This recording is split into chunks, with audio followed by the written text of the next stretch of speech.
Assalamualaikum warahmatullahi wabarakatuh. Nama saya Reno Cepaku Sumarini, absen 29 dari 11 MIPA 1. Kali ini saya akan menceritakan tentang peran Muhammad Yamin dalam kemerdekaan Indonesia. Yang pertama, kita akan membahas biografi Muhammad Yamin terlebih dahulu. Tentang Muhammad Yamin. Muhammad Yamin adalah sastrawan, sejarawan, budayawan, politikus, dan ahli hukum yang telah dihormati sebagai pahlawan nasional Indonesia. Ia merupakan salah satu perintis puisi modern Indonesia dan pelopor Sumpah Pemuda sekaligus pencipta imaji keindonesiaan yang mempengaruhi sejarah persatuan Indonesia. Latar belakang profil Muhammad Yamin. Muhammad Yamin itu dilahirkan di Talawi, Sawalunto pada 23 Agustus 1903. Ia merupakan putra dari pasangan Usman Baginda, Khatib, dan Siti Saada yang masing-masing berasal dari Sawalunto dan Padang Panjang. Nah, ayahnya Muhammad Yamin ini mempunyai 16 anak dari 5 istri yang hampir semuanya itu kelak menjadi intelektual yang berpengaruh. Seperti saudara Yamin itu ada Muhammad Jamaluddin Nugoro yang menjadi wartawan terkemuka. Selain itu juga sepupunya Muhammad Amir yang juga merupakan tokoh pergerakan kemerdekaan Indonesia. Jadi kayak Muhammad Yamin dan Muhammad Amir ini mempunyai peran dalam terjadinya kemerdekaan Indonesia itu. Nah, untuk pendidikan, Muhammad Yamin ini mendapat pendidikan dasarnya di HIS Palembang, kemudian melanjutkannya ke AEMS Yogyakarta. Nah, di AEMS Yogyakarta ini dia mempelajari tentang sejarah purbakala dan juga berbagai bahasa seperti bahasa Yunani, Latin, dan Kai. Dan setelah tamat, sebenarnya dia ingin melanjutkan pendidikannya ke Belanda, tetapi harus diurungkan karena ayahnya ini meninggal dunia. Karena tidak bisa ke Belanda, ia akhirnya kuliah di Fakultas Hukum Universitas Indonesia dan memperoleh gelar sarjana hukum pada tahun 1932. Yang kedua, kita akan bahas tentang perjuangannya. Pergerakan Muhammad Yamin untuk kemerdekaan Indonesia. Yang pertama yaitu semasa pendudukan Jepang, Muhammad Yamin ini bertugas pada Pusat Tenaga Rakyat atau Putra, yaitu sebuah organisasi nasionalis yang disokong oleh pemerintah Jepang. Pada tahun 1945, ia terpilih sebagai anggota Badan Penyelidik Usaha Persiapan Kemerdekaan Indonesia atau BPUPKI. Muhammad Yamin pun banyak memainkan peran. Ia berpendapat agar hak asasi manusia dimasukkan ke dalam konstitusi negara. Tidak hanya itu saja, Muhammad Yamin juga mengusulkan agar wilayah Indonesia mencakup Sarawak, Sabah, Semenanjung Melayu, Timur Portugis, serta semua wilayah Hindia Belanda. Soekarno yang juga merupakan anggota ketua dari BPUPKI menyokong ide Yamin tersebut, dan setelah kemerdekaan Soekarno menjadi Presiden Republik Indonesia yang pertama, dan Muhammad Yamin pun dilantik untuk jabatan-jabatan yang penting dalam pemerintahannya. Karir politik Muhammad Yamin dimulai ketika ia masih menjadi mahasiswa di Jakarta. Ketika itu ia bergabung dalam organisasi Jong Sumatera Bon dan menyusun Ikrar Sumpah Pemuda yang dibacakan pada Kongres Pemuda II.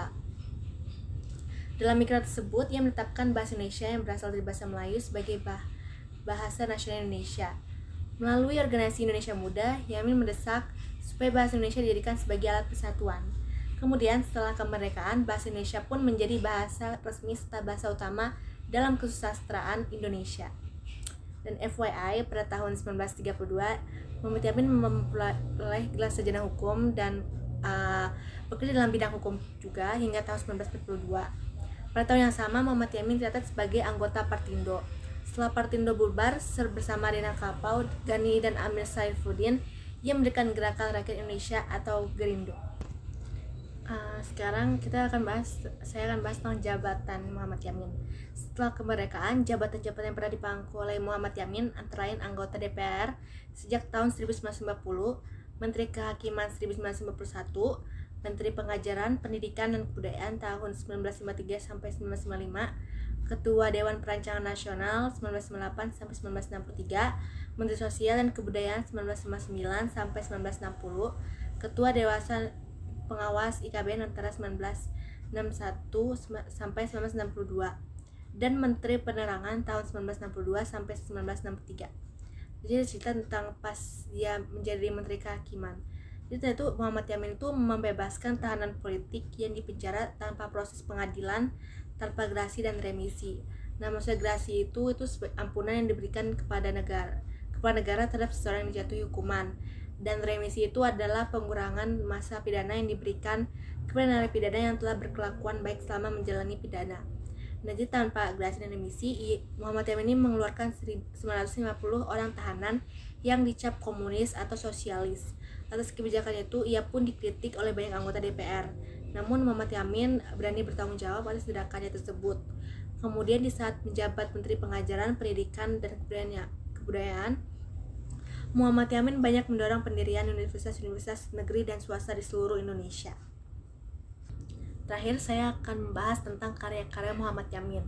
Sebenarnya Muhammad Yamin ini memulai karirnya itu sebagai seorang penulis pada tahun 1920-an, semasa dunia sastra Indonesia mengalami perkembangan.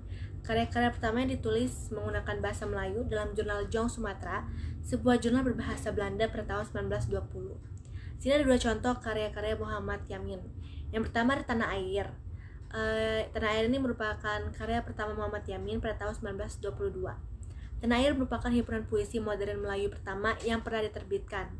Yang kedua ada Tumpah Darahku. Himpunan Muhammad Yamin yang kedua ini atau Tumpah Darahku itu muncul pada tahun 28 Oktober 1928. Karya ini tuh sangat penting dari segi sejarah karena pada waktu itulah Muhammad Yamin dan beberapa orang pejuang kebangsaan memutuskan untuk menghormati satu tanah air, satu bangsa, dan satu bahasa Indonesia yang tunggal. Dalam puisinya ini atau karya-karyanya ini juga Muhammad Yamin banyak menggunakan bentuk soneta yang dipinjamnya dari literatur Belanda. Dan walaupun Muhammad Yamin melakukan banyak eksperimen bahasa dalam puisi-puisinya, ia masih lebih menepati norma-norma klasik bahasa Melayu berbanding dengan generasi-generasi penulis yang lebih muda. Ia juga menerbitkan banyak drama, esai, novel sejarah, dan juga puisi. Sekian dari saya. Terima kasih sudah menonton.